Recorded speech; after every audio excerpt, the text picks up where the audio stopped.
Francisco Franco Bahamonde nació en El Ferrol el 4 de diciembre de 1892 y murió en Madrid el 20 de noviembre de 1975. Fue un militar y dictador español, impulsor junto a otros altos cargos de la cúpula militar del golpe de Estado de 1936 contra el gobierno democrático de la Segunda República, cuyo fracaso desembocó en la Guerra Civil Española.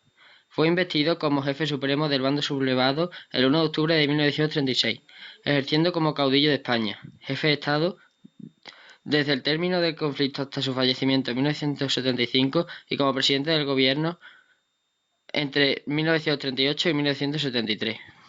Fue líder del Partido Único Falange Española Tradicionalista y de las Juntas de Ofensiva Nacionalista Sindicalista, en el que se apoyó para establecer un régimen fascista en sus comienzos que más tarde derivaría en una dictadura, conocida como franquismo. De tipo conservador, católico y anticomunista, este cambio se debió a la derrota del fascismo en la Segunda Guerra Mundial. Aglutinó en torno al culto a su persona diferentes tendencias del conservadurismo, el nacionalismo y el catolicismo, opuestos a la izquierda política, y el desarrollo de formas democráticas de gobierno. Durante su mandato al frente del ejército y de la jefatura del Estado, especialmente durante la Guerra Civil y los primeros años del régimen, tuvieron lugar múltiples violaciones de los derechos humanos, según señalan numerosas investigaciones históricas y denuncias de particulares. La cifra total de víctimas mortales varía en torno a varios centenares de miles de personas, que perecieron en su mayoría a campos de concentración, ejecuciones extrajudiciales o en prisión. El principio de la carrera militar de Franco quedó marcado por la Guerra del Rif en Marruecos, alcanzando la graduación de general en 1926. Con tan solo 33 años de edad, durante la Segunda República Española, tras dirigir la Academia Militar de Zaragoza, le fue encomendada en otoño de 1974 la dirección de las operaciones militares para sofocar y reprimir el movimiento obrero armado que había declarado la Revolución Social en Asturias en 1934.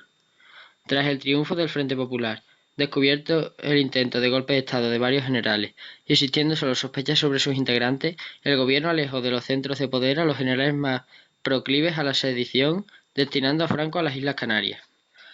En julio de 1936, tras muchas indecisiones, se une el golpe de Estado liderado por los generales José Sanjurjo y Emilio Mola contra el gobierno de la Segunda República, poniéndose al frente del ejército de África. El golpe fracasó y dio lugar a una contienda civil.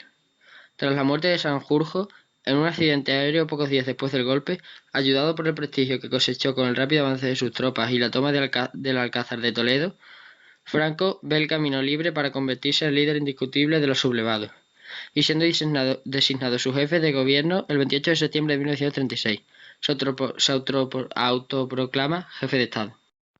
Después de la victoria sublevada en la Guerra Civil, continuó una durísima represión, ya iniciada desde principios de la guerra. Durante la Segunda Guerra Mundial, Franco mantuvo una política oficial de neutralidad para pasar a la de no beligerancia a instancias de Mussolini. No obstante, colaboró encubiertamente con las potencias del eje de diversas formas, principalmente permitiendo la escala y el aprovisionamiento de aviones y submarinos en territorio español, y enviando tropas, supuestamente autoorganizadas al margen del gobierno, para combatir junto a los alemanes en la campaña contra la Unión Soviética y la División Azul, así como la mucho menos conocida Escuadrilla Azul. Con anterioridad, Franco y Hitler se habían reunido en Hendaya el 23 de octubre de 1940. Tras la caída de Alemania e Italia, el régimen franquista sufrió la reprobación de las Naciones Unidas por su demostrada colaboración con el Eje, impidiendo la entrada de España en el recién creado organismo y recomendando la retirada de embajadores. Franco desestimó las críticas internacionales considerando que eran obras de la conspiración masónica. España sufrió un relativo aislamiento internacional roto principalmente por la Argentina de Perón y el Portugal de Salazar. En 1945, Franco retira las banderas y símbolos nazis y fascistas de los diferentes organismos, apartando del gobierno a los más significados defensores del eje. En los siguientes años, su iniciado régimen totalitario se fue desplazando hacia otras posiciones dictatoriales. Durante la Guerra Fría, los Estados Unidos, interesados en incluir a España en su línea defensiva, maniobraron para procurar la entrada de España en la OTAN. La oposición de otros países, especialmente el Reino Unido, obligó al país norteamericano a reconducir su iniciativa y firmar un tratado bilateral que incluyó la instalación de bases militares estadounidenses en territorio español.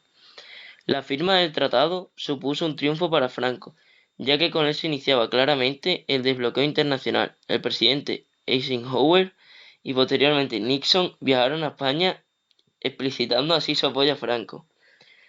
Franco intentó instaurar un sistema económico autárquico. El rechazo de las ofertas de crédito británica y estadounidense provocó la escasez de alimentos y materias primas, que sumando a la corrupción y a la generalización del mercado negro, mantuvieron a España en la penuria hasta bien entrados los años 50. Después de 1959, con la entrada en el gobierno de los tecnócratas y el abandono de las políticas autárquicas, la economía experimentó una profunda transformación, desarrollándose planes de estabilización y desarrollo, atendiendo a las recomendaciones internacionales que condujeron a la recuperación económica. En su última etapa, se inició un retroceso en las relaciones internacionales, que exigía una apertura a posiciones democráticas. La solicitud española de entrada en la Comunidad Económica Europea fue rechazada y su posible entrada se vincula a reformas democráticas. El proceso de Burgos supuso un nuevo descrédito internacional del régimen. En el interior, los trabajadores agrupados principalmente en torno al sindicato, comisiones obreras, se mostraban especialmente activos contra el régimen. La oposición democrática presentaba un frente común al que se sumaron sectores de la economía que consideraron al régimen como un lastre, y sectores de la Iglesia que apoyaban las reivindicaciones de los trabajadores y a la oposición. ETA y otras organizaciones terroristas también se convirtieron en un problema creciente.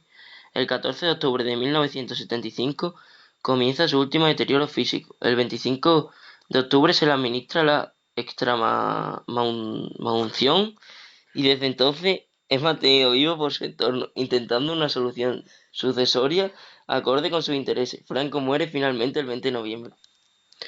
Tras su muerte, los mecanismos sucesorios funcionaron y Juan Carlos de Borbón, príncipe de España, aceptando los términos de la legislación franquista, fue proclamado rey, siendo aceptado con escepticismo tanto por los adeptos al régimen como por la oposición democrática.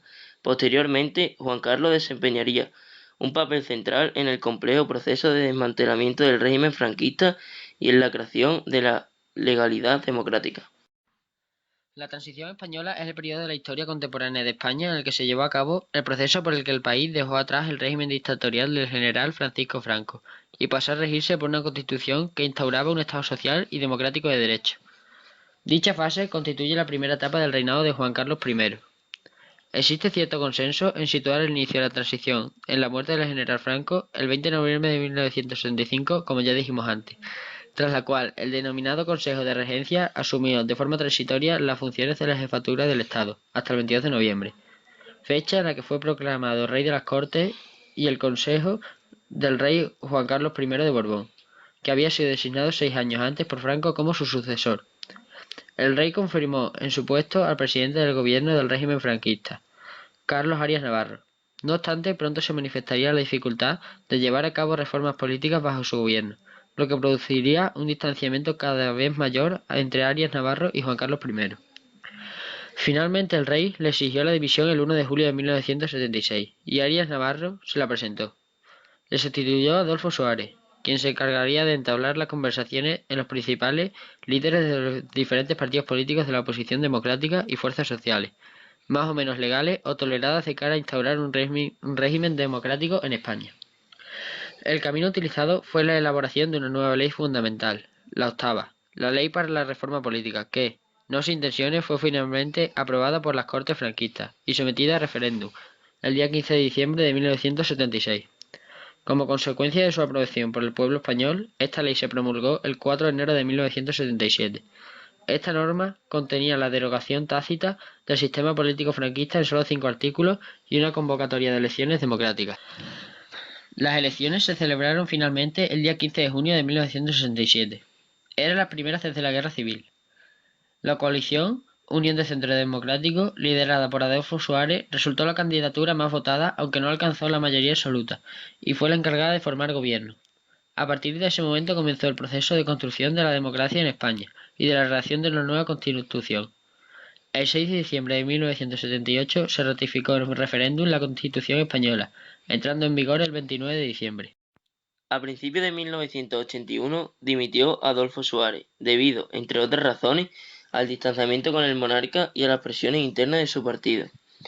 Durante la celebración de la votación en el Congreso de los Diputados para elegir como sucesor a Leopoldo Calvo Sotelo, se produjo el golpe de Estado, dirigido por el teniente coronel Antonio Tejero, el general Alfonso Armada y el teniente general Jaime Milans del Bosch, entre otros.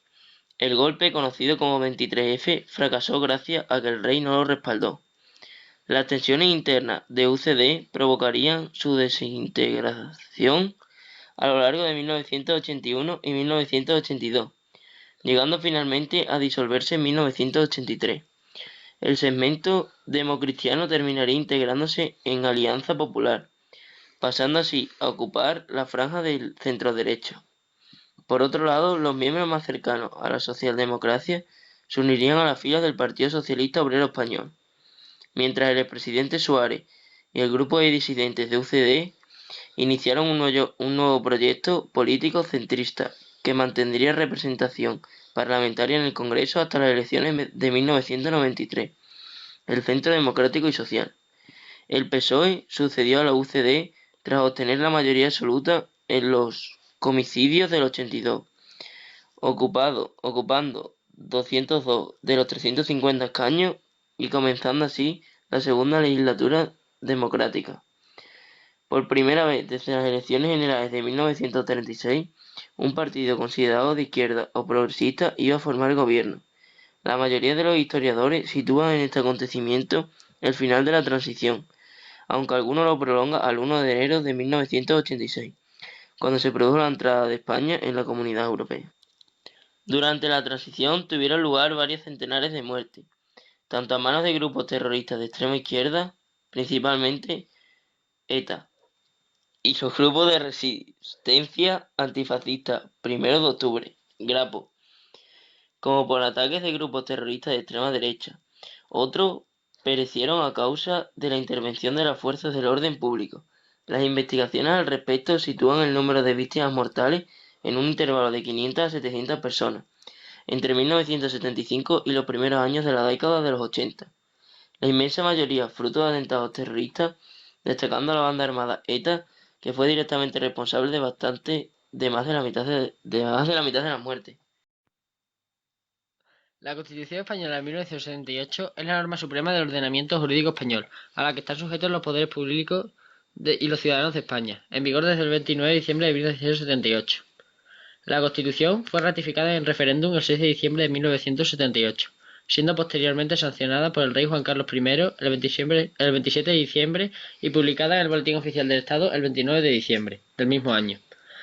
La promulgación de la Constitución implicó la culminación de la llamada transición de la democracia, que tuvo lugar como consecuencia de la muerte el 29 de noviembre de 1975 del anterior jefe de Estado, precipitando una serie de acontecimientos políticos e históricos que transformaron el anterior régimen dictatorial en un Estado social y democrático de derecho, que propugna como valores superiores del ordenamiento jurídico la libertad, la justicia, la igualdad y el pluralismo político, tal y como proclama el artículo 1 de la Carta Magna. En él también se afianza el principio de soberanía nacional, que reside en el pueblo, y se establece la monarquía parlamentaria como forma de gobierno. La Constitución establece una organización territorial, basada en la autonomía de municipios, provincias y comunidades autónomas, rigiendo entre ellos el principio de solidaridad. Tras el proceso de formación del Estado de las Autonomías, las comunidades autónomas gozan de una autonomía de naturaleza política que configura a España como un Estado autonómico. Las entidades locales, como los municipios y las provincias, gozan de una autonomía de naturaleza administrativa, cuyas instituciones actúan en conformidad con criterios de oportunidad dentro del marco legal fijado por el Estado y las comunidades autónomas. El rey es el jefe de Estado, figura que desempeña funciones de naturaleza eminentemente simbólica y que carece de poder efectivo de decisión. Sus actos tienen una naturaleza arreglada, cuya validez depende del refrendo de la autoridad competente que, según el caso, es el presidente del gobierno, el presidente del Congreso de los Diputados o un ministro. La división de poderes, idea fundamental en el pensamiento liberal, es establecida implícitamente por el texto constitucional. En la base, la soberanía nacional permite la elección, por sufragio universal, varones y mujeres mayores de 18 años, de los representantes del pueblo soberano en las Cortes Generales, configurada a un modo de un bicameralismo atenuado. Integrado por el Congreso de los Diputados y el Senado, ambas cámaras comparten el poder legislativo, si bien existe una preponderancia del Congreso de los Diputados, que además es el responsable exclusivo de la investidura del presidente del gobierno y su eventual cese por moción de censura o cuestión de confianza. No obstante, tanto el Congreso como el Senado ejercen una tarea de control político sobre el gobierno mediante las preguntas e interpelaciones parlamentarias. El gobierno, cuyo presidente es investido por el Congreso de Diputados, dirige el Poder Ejecutivo, incluyendo la administración pública. Los miembros del gobierno son designados por el presidente y junto a él componen el Consejo de Ministros, órgano colegiado que ocupa la cúspide del Poder Ejecutivo. El gobierno responde solidariamente de su actuación política ante el Congreso de los Diputados, que, dado el caso, puede destituirlo en bloque mediante una moción de censura, que necesariamente debe incluir un candidato alternativo que será inmediatamente investido presidente del gobierno. El Poder Judicial recae en los jueces y tribunales de justicia, siendo el Consejo General del Poder Judicial su máximo órgano de gobierno. El Tribunal Constitucional controla que las leyes y las actuaciones de la administración pública se ajusten a la norma suprema.